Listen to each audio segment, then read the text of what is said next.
Hello दोस्तों, स्वागत है आप सभी लोगों का हमारे एक और नए हॉरर पॉडकास्ट में। दोस्तों, आज मैं आप सभी लोगों के साथ एक नहीं दो ऐसी कहानियों को साझा करने जा रहा हूँ जो हमारे ट्रक ड्राइवर भाइयों की आप बीती है, जिन्हें सुनकर आपके रोंगटे खड़े हो जाएंगे और आपकी रूह कांप जाएगी। तो चलिए दोस्तों, बिना समय को बर्बाद करते हुए हम अपनी कहानी को शुरू करते हैं।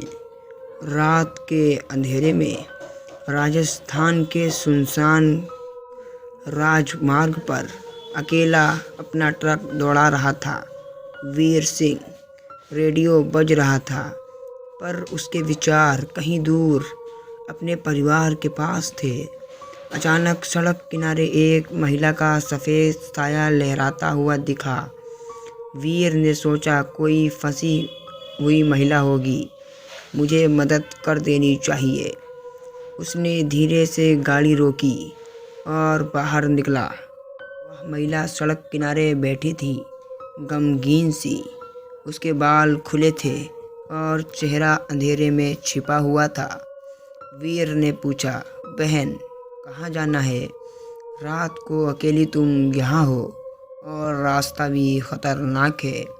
महिला ने धीमे स्वर में कहा, कुछ किलोमीटर आगे वाले गांव जाना है। वीर ने उसे ट्रक की अगली सीट पर बिठा लिया। महिला चुपचाप बैठी रही, रास्ते भर एक शब्द भी नहीं बोली। गांव के पास पहुंचते ही महिला ने कहा, यहीं रोकिएगा। वीर ने गाड़ी रोकी और पूछा, आप ठीक तो हैं ना?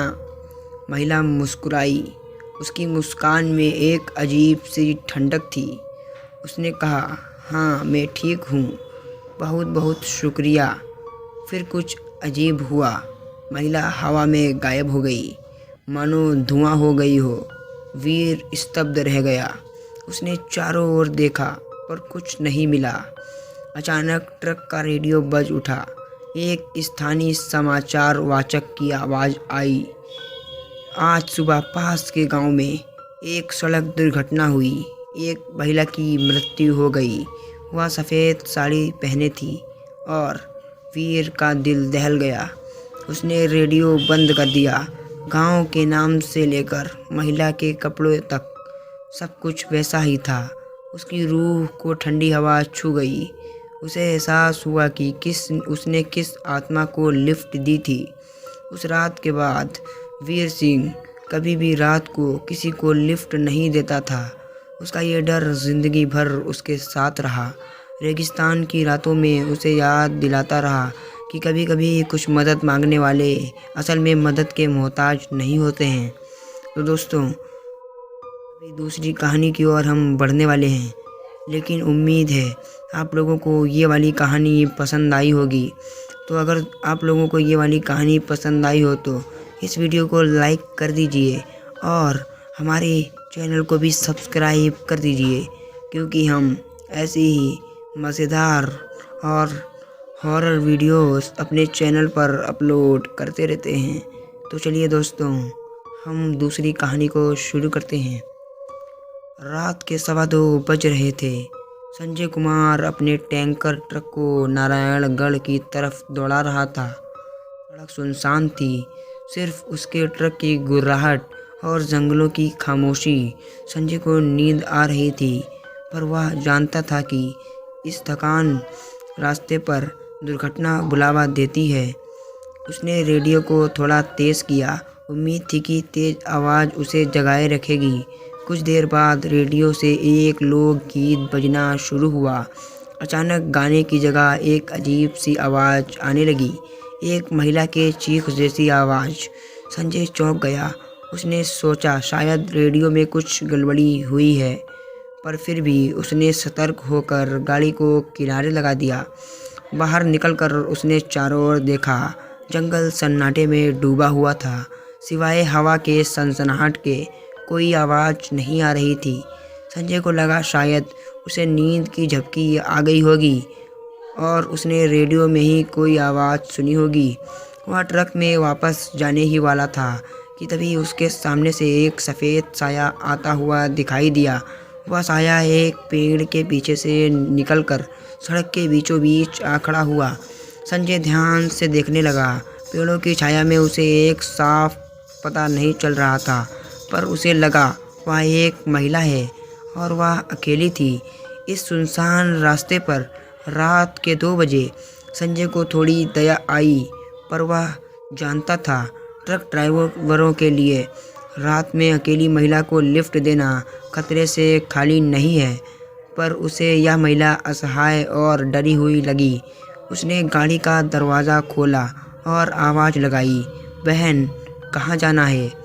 कुछ देर की खामोशी के बाद महिला ने धीमे स्वर में कहा, शहर से थोड़ा आगे उस मोड़ के पास। संजय ने उसे गाड़ी में बैठने का इशारा किया। महिला धीरे से चढ़कर अगली सीट पर बैठ गई। करीब से देखने पर संजय ने देखा कि वह वाकई में बहुत डरी हुई थी। उसके चेहरे पर पसीना था और वह कांप रही थी।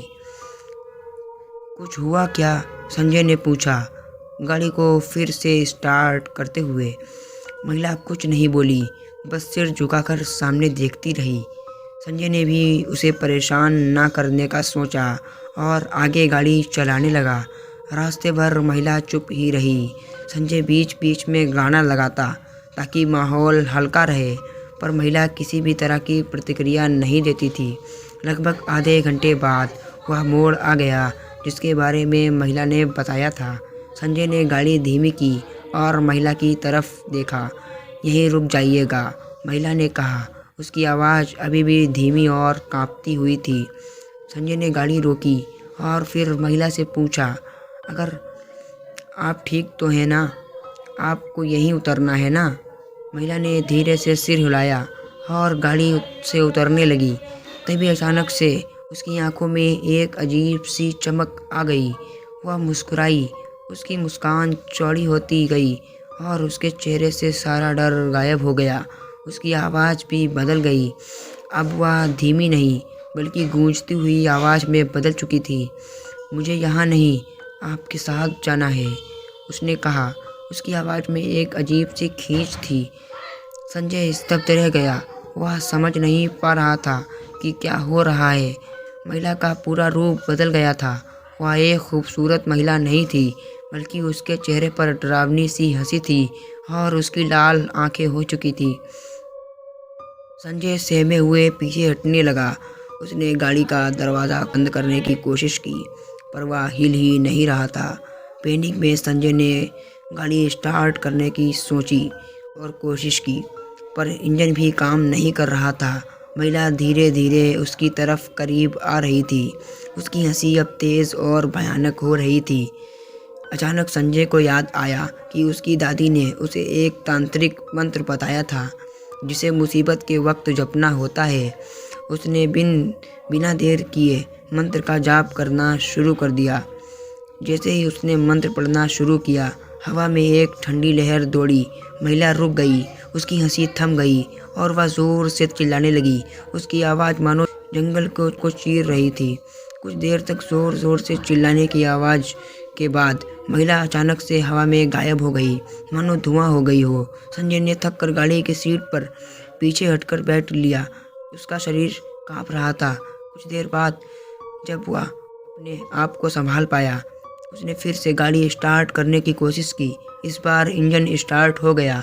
उसने तुरंत गाड़ी को वापस मोड़ लिया और पूरी रात बिना रुके वहीं से चलाता रहा। कभी वापस उस रात के रूट पर नहीं गया। उसे अब भी उस महिला की खौफनाक हंसी सुनाई देती है और कभी कभी रात के सन्नाटे में उसे लगता है कि वह फिर से उसे लेने आ रही है। यह कहानी गाड़ियों का सफ़र करने वालों को एक ऐसी चेतावनी है, खासकर रात के समय। कभी भी किसी को अकेले में लिफ्ट ना दें, खासकर अगर आपको थोड़ी भी अशुभता का आभास हो। कभी कभी मदद का हाथ देने की कोशिश करना आपको और आपके गाड़ी को बड़े ही खतरे में डाल सकता है। तो दोस्तों, यही थी कुछ आज की कहानी। दोनों कहानियाँ मैंने बहुत ज़्यादा मेहनत से लिखी थी। दोस्तों, उम्मीद है आप लोगों को हमारी ये कहानियाँ पसंद आई होंगी। अगर आप लोगों को हमारी ये कहानियाँ पसंद आई हो तो हमारे चैनल को अभी सब्सक्राइब कर दीजिए, क्योंकि हम ऐसे ही कहानियों को लाते रहते हैं।